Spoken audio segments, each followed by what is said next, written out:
Why is it that people win millions of dollars in the lottery, they're all of a sudden instant rich, and on average, statistics say that within 3 years, all that money's gone and they have way more debt than what they had before they even hit it big, before they even got rich? I'm going to tell you why. There's secrets that the rich know that the average person, there's no way for them to know because no one ever taught them, no one ever showed them.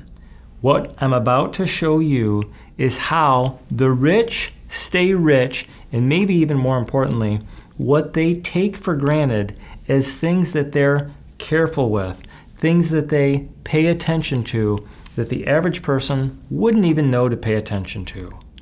They are so careful with what they have because they know what might be something that's foreign to someone who doesn't have as much, that it is way harder to keep what you have than it is to get rich. Keeping and maintaining, and of course growing as much as possible, is the key factor in staying rich, keeping it in the bloodline. It used to be, I guess maybe the aristocrats or something like that. People didn't want, if it was a rich family, they didn't want people marrying outside of their family to someone that had less than them, because basically you put the family estate at risk. You only wanted to marry someone that had equal or comparable wealth because they had the same mindset. The whole key with FundMax is us being able to show you, no matter who you are, because we get to do it all online, we can show you what the rich have been doing for hundreds of years, and we can show you for free. We create the content one time, you watch it, you can go through all of it, you can learn, you can have ammunition for you to sit there and ask questions to be able to get what you expect with what you have saved, so that you, and maybe you would say, well, I'm not that rich. Well, keep what you have.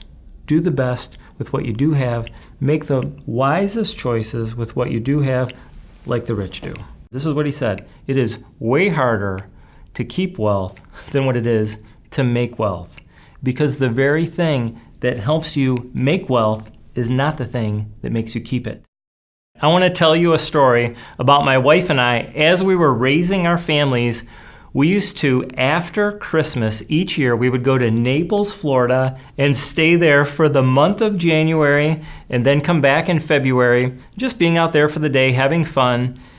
As we were doing that, we met a gentleman that was out there sunbathing, hanging out with us, chatting up a little bit, and come to find out, he owned the house right behind, on the beach, right where we were. Now, my wife and I knew what that meant. We didn't say it at the time, because we've always been shopping for real estate and would look at things and dream about things and being on the beach, and all those things are just awesome to us. Well, so as we're talking to him, I knew that at the time, just a piece of property on the beach was $20 million. And typically people that have property on the beach, that's not the only property that they have. So I started talking to him, tell me a little bit about your story, about what happened. And he talked. He wasn't bashful at all about talking. As he went, he said, 3 buddies of mine, 2 other guys, we started a business when we were all in our 20s. We put everything that we had on the line for this business. And in hindsight, it wasn't really much at the time, but we were just guns a-blazing, anything and everything we could do. And over the course of the next 10 years, our business, part of it might have been luck, but it just blew up. It was unbelievable. Then we got bought out by a behemoth company. We were all of a sudden, multi-millionaires. And each one of us, and he pointed back the houses, he said, see the houses on the other side of my house? And there was 2 houses on the other side that looked kind of similar. He said, we bought this piece of property and we split it 3 ways. We each built a house on the property. Felt like we were part of the Billionaire Boys Club. We were well on our way, because uncle that I have that's always been very conservative, he reached out to me and he said, you know what, you need to protect what you have. You need to be very conservative. You've hit it big, way bigger than I ever hit it. You need to be conservative, you need to be protective. Just because things went well for you before doesn't mean they're going to keep going that way. You need to shore up a lot of that money that you made. And I thought, well, I didn't know any different. I trusted my uncle. It didn't necessarily make sense to me at the time, but I did what he said, and I protected 80% of what I had. 80% I thought, you know what, I'm going to protect it, and if I do anything risky and adventurous, which I like to do because that's how I made my money, I'm only going to do it 20% of what I have. The reason I'm telling you this story is, this is what he was telling me. The two friends that I had that are still friends of mine that own the property on either side, they don't own that property anymore. They continued doing what we did in our early 20s, and they continued to put it all out there, put it all on black, just like what we did. They've ended up since, both of them had to sell those homes. One lost it in foreclosure, the other one had to sell it. And both of them are doing okay, and they're great people, and they still have great ideas, but they don't have what I have. And that gentleman that I met on the beach in Naples, Florida, said something that has stuck with me since. He said, let me tell you something. I've read a lot of books about making money, getting rich, being successful, management, inspiration, and all of these things, but no one teaches you about how to keep what you have. It is way harder. This is what he said. It is way harder to keep wealth than what it is to make wealth. Because the very thing that helps you make wealth is not the thing that makes you keep it. And he said, I'll never forget this. What's important to the rich is protecting what they have, growing what they have, controlling what they have, making what they have go to the next generation, go to wherever it is that they want it to go. They want to be able to be in control of their wealth. When you're wealthy, what's most important is control, maintaining what you have. And I got myself thinking, man, that makes so much sense. I've never heard anyone say that. It makes so much sense. Once you've got it, of course. I mean, yeah, I guess so. I guess you've got to keep it. And the reason I'm telling you this story is because as you're going through and thinking about, all right, saving, how much am I saving? Where am I putting my money? How am I able to invest for the future, protect for the future if that's important to you? All of these different things. I'm going to go through a list of the different options. We're going to go through this together of places that you could put your money, and then we're going to talk about some of the things that, quite frankly, may not even be important to you, but they're important to the rich. And I'm going to talk to you about what they do and how they do things to be able to protect what they have, to grow what they have, and to get what they expect going forward as they are planning and preparing for retirement. All right, let's go through the list. With your employer, you probably have a 401k or some type of tax-deferred savings account. So let's write that down. We have stocks, bonds. And Scott, I'm going to ask you to chime in. What are some other investment ways of investing? Annuity? You know. Savings account? Why do you say that? Savings account? Okay. Okay, what else? Grandma's purse? Oh, that's funny. This is real life, right? Investing in the stock market? The stock market, yeah. The stocks and bonds. We've got people who oftentimes bring up real estate, index fund, ETFs.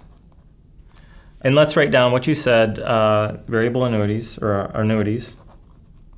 And I wanted to write that one last because there's different types of annuities. And now what I'm going to go through is how each one of these fit into what the rich have said and what I've since learned are very important things to the rich and even are very important things to me with my own savings to avoid the story that I told you about the gentleman that said the house on that side and the house on that side, they don't have that house anymore. In fact, they don't have the other houses that they have. They have one house now to be able to protect and to be able to grow. Okay? So what's important to them is the protection or safety. What's important to them is growth. What's important to them is being able to manage income taxes. Being able to, if possible, and I didn't even say this before, but being able to take income from it. If you have all this stuff and you can't take income from it, I mean, well, what good is it? liquidity.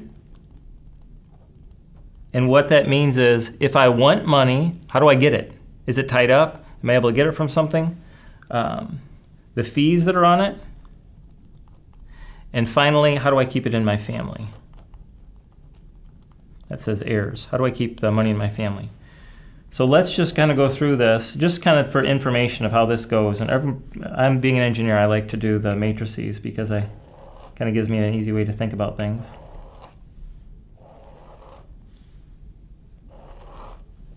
So now we're going to go through and look at how each one of these stack up. All right, for the 401k, for protection or safety, there is no protection, no safety with the 401k. There's just not protection at all. There is growth for the 401k. Of course, you have the potential for growth. The taxes, let's say it is tax deferred, so that's good. You don't pay income taxes on it. Income, at least the money's there, you're able to take it. From a liquidity standpoint, you have access to your 401k. If you quit your employer, there's ways that you're able to take it out. Fees are not good on the 401k because of the required cost of everything that goes into putting into a 401k. That's an expensive way to go. And going to your heirs with a 401k, you can set up a beneficiary, but there's a lot of things with the 401k that when you're not employed, you definitely want to have that out of the 401k. Stocks. Protection or safety, there's no protection or safety with stocks. Growth, there's definitely the potential there. Income taxes, you can set up stock accounts that have good income taxes. Income, well, at least the money's there. You're able to get the income. Liquidity, very good liquidity, typically from stocks, where you're able to take it out. Fees, typically that should be pretty good. And getting it onto your heirs, there's not really typically a good way for that, so that's going to be a concern. Bonds, protection or safety. Now this is an important one. With rising interest rates, when interest rates go up, and I'm not going to get into this too much right now, when interest rates go up, the value of bonds has to go down because when interest rates go up, there's an alternative option where you're able to get a higher interest paying bond because interest rates have gone up. So the bonds that you're holding actually go down in value when interest rates go up. And we're just coming out of a 40-year decline in interest rates, and those interest rates are just starting to go up. So protection or safety bonds, which traditionally was very solid, today is not good. Growth of bonds is not good. Income taxes on bonds is going to be similar to everything above. Income from bonds is good. I would say income from bonds is good. The liquidity of the bonds is not good at all. Fees on bonds, I think that's okay. And being able to go to the heirs, it's going to be the same as above. Savings or savings accounts, protection or safety, I'd say that's extremely good. That's a plus there. Growth on that is not good. Income taxes on that, you're going to have to pay taxes typically on that every single year. That's not good. Income from that, I think it's okay. Being able to take income from a savings account. Liquidity is very good. That's a plus. Fees on the savings account, well, you're getting the interest rate. All the fees are built in, so that's fine. And going to the heirs, I think that's fine because you can do transfer on death, so that's not a big problem as well. In fact, I'll give that a plus. All right, grandma's purse, you said that, so we'll just put it in there. Protection or safety, no good. Growth, no good. Taxes, well, no taxes on that, so we're just going to say that's good. Income from that, can't do that. Liquidity, it should be liquidity, good liquidity as long as you know where her purse is. Fees, that's good. There's no fees on it. And going to the heirs, boy, I don't know if it's going to do that. I probably better give that an X. All right, real estate. What about real estate? Protection or safety? I got to say no. There's no guarantee that the real estate's going to be worth what you paid for it or worth what you borrowed on it. The growth of it, there's no guarantee. Income taxes on it, I would say that should be favorable when you're selling it. Income from it, if it's rental property, maybe. So let's give it a check. Liquidity from it, the only way you can sell a real estate is if you have a buyer. That could take months. In some cases, it could take years. Fees on that, that's a tough one. You've got property taxes, you've got upkeep, maintenance, all of those, insurance, all of those things, and being able to go to the heirs. You know, for going to the heirs, there's very easy legal documents you can do. I'd probably give that a check. Index fund. Protection or safety. This is going to be very similar to the 401k and to stocks. In fact, it's going to be just about exactly across the board. And exchange-traded funds. What exchange-traded funds are is lower-cost mutual funds where you don't pay income taxes on it until you actually trade it. So that's going to be very similar for our talking purposes to the index funds. All right, so then the final thing is annuities. Now I'm going to tell you, annuity has long been the four-letter word of the financial services industry. I see, if you Google why I hate annuities, if you Google annuities are terrible, you're going to find all kinds of negative. Of course, if you Google anything that's and ask if it's terrible, you're going to find negative things. But annuities have gotten a bad reputation. There's different types of annuities, and I'm going to talk to you about what those types of annuities are, and I'm going to tell you what I'm about to say. You're going to probably feel like that sounds like it's too good to be true. And there's a saying around town, if it sounds like it's too good to be true, you're probably working with George Wells. Have you heard that saying before? Anyways, so we're going to go through the different types of annuities. The first annuities, and the ones that you hear most about, are the variable annuities. And with the variable annuities, what that is a collection of money that's in the stock market, in index funds or stocks or bonds, wrapped in an insurance contract. So not only do you have the uncertainty of the underlying investments, you're also paying massive fees on that account to be able to get some level of guarantee from the insurance company. So the variable annuity protection or safety, typically the only protection or safety that you have is when you die. So that's no good. Growth is difficult because you've got, even though you have these underlying investments that could grow, you have all these fees that just keep pulling back on the variable annuity. So that's no good. The income taxes is favorable because you only pay income taxes on it when it comes out. In fact, I'm going to even give this a plus. The ability to take income. There are some variable annuities that have some income guarantees if you don't take out money too soon. There are some of those. So I'm going to go ahead and give that a plus. Liquidity from that, it's okay. I'll give it a check. And being able to pass money to the heirs, I'd say it's good. You can typically be able to leave it to the heirs. Next, I'm going to go through the other type of annuities. There's a fixed annuity. And in your mind, for thinking purposes, think about a fixed annuity as something similar to a CD, as being able to give you interest. Is it protected or safety? It is protected. It does have safety. Does it have growth? A little. You're going to know the growth in advance of what you're able to get. Income taxes. I think it's good for income taxes because it's able to be deferred. In fact, let's give it a plus because we gave the other one a plus. It's the same setup. Income from the fixed annuity. You can take income. In fact, there's a story, and I'm not sure, don't fact check me on this, but I was told that O.J. Simpson, part of what he did, he put his money, when he was an athlete still, into a fixed annuity and annuitized it so that he's able to get $25,000 a month for the rest of his life, no matter how long he lives, and no one can take it away from him. He's going to keep getting, as long as he's alive, $25,000 per month for the rest of his life because he put his money in a fixed annuity and annuitized it, and it's paying him like a pension forever.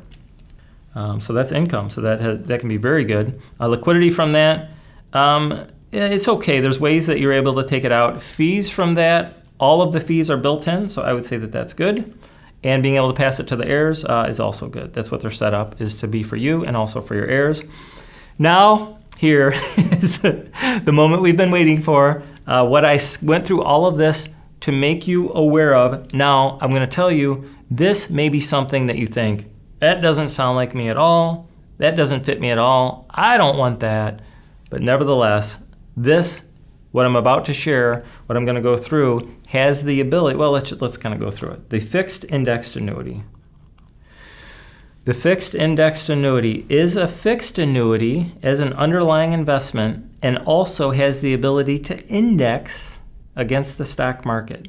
So what you have is you have all of the protection of the fixed account and all of the legal accounting of the guarantees of a fixed account, and I'll get into that a little bit later, and all of the potential of an index, the S&P 500, what we commonly know as the S&P 500, the U.S. stock market. But you have this here where you're in a position where it's able to, when the stock market goes up, it goes up with the stock market, not as much. Don't expect it to go up as much as the stock market. It's not intended to beat the stock market. It is not intended to compete with the stock market. But when the market goes up, you get a portion of what the stock market is giving. Market goes up again, you go up. The difference is when the market goes down, like it always does, once you're up, whatever you're at, it cannot go down in value. Market goes down again, you're stuck right here. Now, this is a very simple but very important question. When the stock market starts coming back up again, where would you rather be? Now, this is going to sound a little patronizing, but it's a little obvious. But when the stock market's coming back up, where would you rather be, here or here? Right? Market goes up, you go up. Market goes up, you go up. Market goes down, you're stuck here. You cannot go down in value. If it sounds like it's too good to be true, there is a catch. There are limitations on it. You're only going to get between 30 and 70% of what the market gives. 30 to 70%. That's all. But just like, let's go through this list here. Protection and safety, it does offer protection and safety. It cannot go down. Whatever you've gained, just like he's not a friend of mine, but the guy I met on the beach, protect and grow, not lose. His uncle told him, don't lose, protect what you have, protect 80% of what you have. Growth, it has the ability to grow. Taxes, it has the ability to protect and manage income taxes. Income, in this case, you can add a benefit that gives you a guaranteed income for the rest of your life. Liquidity, you're able to take money from it. There are some limitations on what you're able to take, and we're going to go through that. Fees on it, all of the fees are built in, so that's very strong, and being able to pass it to your heirs. In this particular case, depending on the type of account that you have, you can pass it on for multiple generations. So here's the thing. This right here, if you're talking about those that are rich, those that have significant amounts of assets that they want to protect, that they want to grow as much as possible, that they want to control, that they want to know what their income tax is on, that they want to know what their bottom line is, they utilize this product to be able to get those benefits, to be able to get those attributes. And the only reason I'm telling you this is to make you aware of it. I can't tell you how many people have put money into stocks, into their 401k, into bonds, later to say, I wish I would have known that this is what I could have done. I would have done significantly more of this way back when to protect what I have, to grow what I have as much as possible. Because with everything that you've experienced with some of these others where you can lose significant amounts, as I say, it doesn't have to be that way. You have other options. All right, you have other options. It doesn't need to be that way. Not so fast. Just because it sounds like it's good, just because it sounds like it's even too good to be true, but of course it's existing there. Buyer beware. With every prescription, with every life-saving drug that's created, there are side effects. So the reason I say not so fast is we have to go through and look at your particular situation. Just because this is a tool, there's many different ways of applying that same tool. There's many different companies. There's many different products in those companies. Just like getting a prescription drug, my sister's a pharmacist. No one gets anything from behind the counter unless they go to the physician. They have a proper examination. Maybe I've run some tests. The doctor looks at all the other medications that they're taking, and then they finally says, all right, we're going to use this prescription because it will accomplish this objective for you. How that relates is until we go through your entire plan your entire current solution strategy and see how it may or may not be accomplishing some of the objectives that you're already attempting to do. You may say, well, it's not. That's why I'm calling. That's why I'm talking to you. That's why I want to do the interview. Until we look at it and assess your situation, it would be haphazard to say, you should go do this, or you should look for this online, or you should look for that online. We'll go through the process. We'll see how it may or may not apply in your own case, and then we can talk about a company that might be beneficial, a particular product from that company, the side effects of that, the pros, the cons. It is true that there's guarantees. It is true that you're able to get benefits from it that you cannot outlive. You're able to get guaranteed income from it. It's also true there's side effects. There's surrender charges. Sometimes, no matter what, there is limitations on what you're able to take out. Sometimes, no matter what. Some of those, depending on what your condition is, if it's an unforeseen event, you're able to rip out all the money and do with it whatever you want, just like you are maybe currently. The reason I'm telling you all this, not so fast. Let's go through the process and see if it's beneficial for you. The way we do that, what's next? Now this is us like, okay, what's next? Okay, what do I do? Contact one of our financial professionals. We'll take you through the process to see if it's a good fit for you. And I promise you, if it's not a good fit, we'll be the first to tell you, because our role, as stated time and time again, is for you to have an experience that exceeds your expectation, to align your assets with what's most important to you, that your experience would exceed your expectation, so much so you'd go back to the person who referred you and say, wow, thank you. Thank you for referring us through the process. The time we spent together was extremely beneficial, that you would grade us 5 stars all the way through, that we listen well, that we understand well, that you feel honored in the process, and feedback for us, is there anything we could have done, should have done better to better enhance your experience? Of course, it's the accumulation of different financial tools and products. What's most important to us is you enjoying freedom in retirement and having an experience in retirement that exceeds your expectation. Thank you.